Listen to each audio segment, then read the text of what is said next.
I heard you're going to the beach on the 2nd or 3rd of February. What are you gonna do there?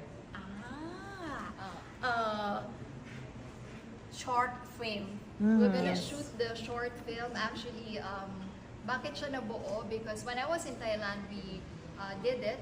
And I was with Belle also. And pinalabas siya sa social media. So sabi ko and the team ko, sabi ko, ba't di natin gawin din dito sa Pilipinas para ma-feature naman din yung tourism natin, kung gaano kaganda yung Philippines. And whenever na magkwentuhan kami before during our Miss Grand, sabi ko, you know what? We have 7,000 plus islands in the Philippines. Lagi kong pinagmamalaki sa kanya. So sabi ko, you should visit. So sabi ko, parang hindi lang siya leisure, hindi lang siya travel. Why not make it worth it?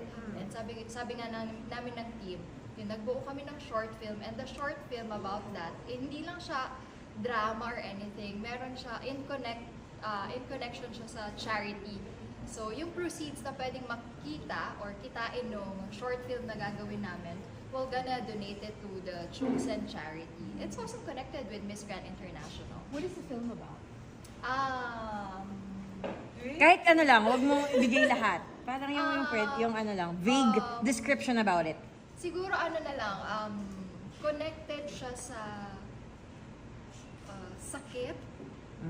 Sakit talaga siya. So, yun na lang muna para at least mas ma-excite pa yung fans. And siguro lagi din kaming tinitease about GL. So, watch out! Anong meron sa short film na to? Yung GL.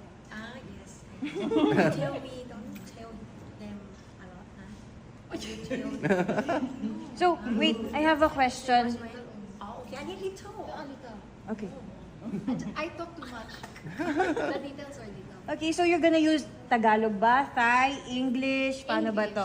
English for okay. international fans. But I think si Belle magsasalita rin ng Thai, and I will also speak in my own language. Kasi syempre meron naman Filipino fans and Thai fans para at least lahat makakaintindi. Okay, what's next?